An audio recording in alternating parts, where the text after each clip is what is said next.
What's going on? Big shout out to the kids at the Carol Morgan International School in Dominican Republic. My name is Jason Silva and I'm excited to start things off for you guys at your amazing conference.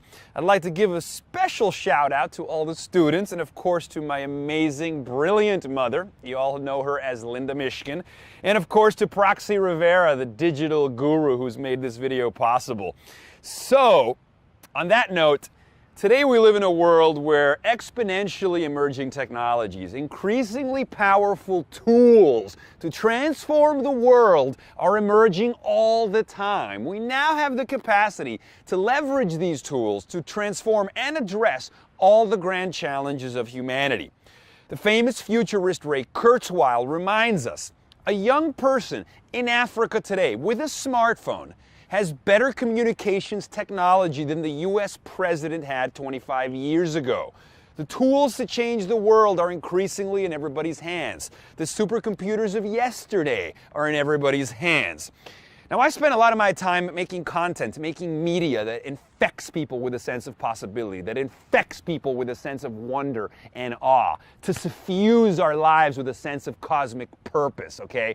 And the reason I do this is because I want to inspire people like you to go out and change the world.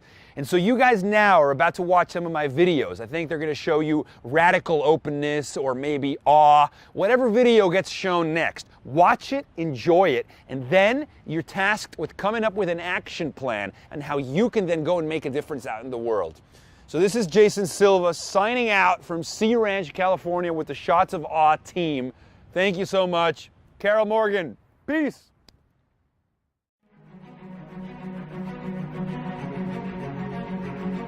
So I think a lot about the contrast between banality and wonder, between disengagement and radiant ecstasy, between being unaffected by the here and now and being absolutely ravished emotionally by it.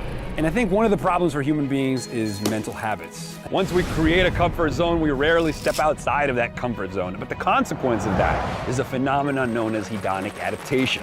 Overstimulation to the same kind of thing, the same stimuli again and again and again, renders said stimuli invisible. Your brain has already mapped it in its own head, and you no longer literally have to be engaged by that. We have eyes yet see not, ears that hear not, and hearts that neither feel nor understand. There's a great book called The Wondering Brain that says that one of the ways that we elicit wonder is by scrambling the self temporarily so that the world can seep in. You know, Henry Miller says even a blade of grass, when given proper attention, becomes an infinitely magnificent world in itself, you know. Darwin said attention, if sudden and close, graduates into surprise, and this into astonishment, and this into stupefied amazement.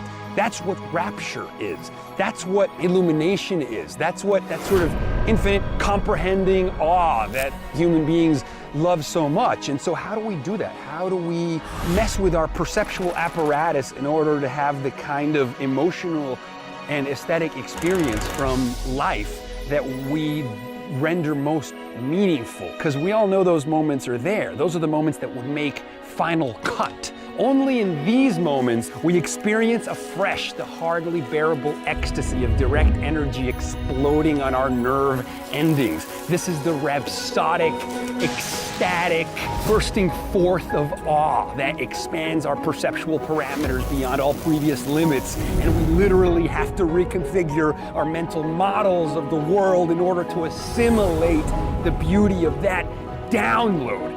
That is what it means to be inspired. The Greek root of the term means to breathe in, to take it in. We fit the universe through our brains and it comes out in the form of nothing less than poetry. We have a responsibility to awe.